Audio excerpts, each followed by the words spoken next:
What's up everybody, this is Wala, and for this video we'll take a quick look at the Xim4, some thoughts on the peripheral device, along with some Destiny gameplay using said device. I've only been using it for about a week, and it seemed like it was perfect timing for my KD to drop during the last Iron Banner of 2015. Trying a new controller setup during a competitive week-long event? Perfect.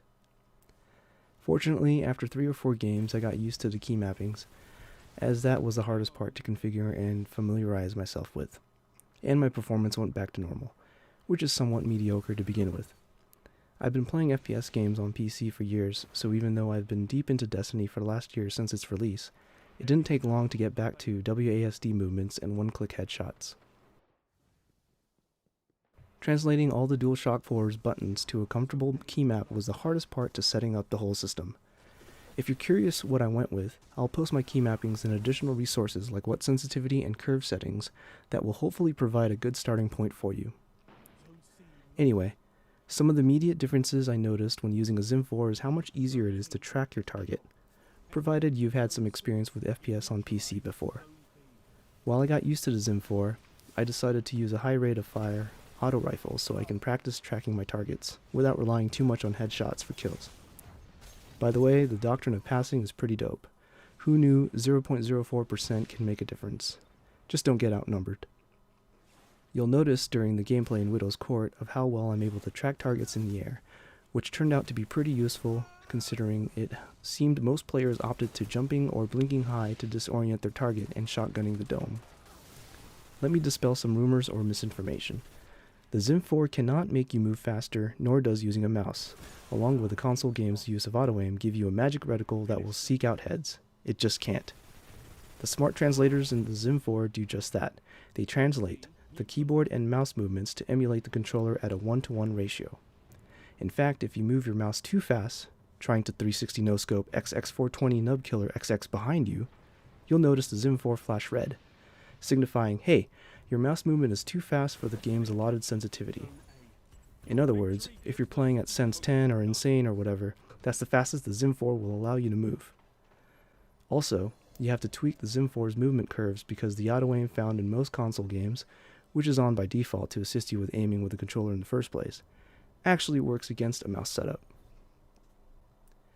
It does give you an advantage with precision, provided you're familiar with aiming with a mouse to begin with. But it provides you with just as much extra precision as, say, Kontrol Freeks. Just imagine a Kontrol Freak that was as long as a chopstick. If you get the science behind how a longer stick will require less force while allowing you to make more precise movements, then you'll understand how a mouse can allow you to pinpoint a target at a distance. However, how long it takes you to scope in and nail that shot is skill-based. Is it an unfair advantage? Well, I guess it is. As much as a cinch or scuff controller or Kontrol Freak, or even as much as a daily protein shake to a weightlifter. Using that analogy, is playing with a mouse and keyboard using the Xim4 just like taking steroids? Nope. As mentioned, it can only do what a controller can do, albeit with a different layout. Is it a performance enhancer though? Yeah, I guess. Just as much as having the right running shoes, unless your name is Abebe Bikila. After a week of constant use through the Iron Banner, I have noticed an improvement in my overall gameplay. However, the Xim4 does not promise a free ticket to the Lighthouse or MLG status. I just ended up with better quality lucky games, meaning once I got used to the controls, my performance was about the same as before the Xim4. Tactics, map awareness, general gunplay was all the same, except maybe during a handful of good games I noticed a relatively higher KD. It doesn't come without disadvantages though. If you don't play in front of a desk and monitor, having a keyboard and mouse setup might be difficult, though the Xim4 allows you to pair with wands like the Sony Navigator. You'll be dealing with more cables, and unless you have a Bluetooth computer or mobile device, configuring the Xim4's game and key map profiles will be a chore. And then you gotta deal with all the kids calling you names like cheater, scrub, or aimbotter. Just have a bowl of fries nearby for all the salt you'll be receiving.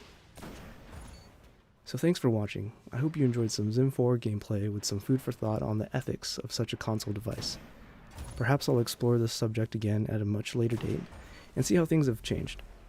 In the meantime, let me know in the comments what you think about keyboard and mouse for console FPS games, Xim4, or anything related. Alright, catch you later.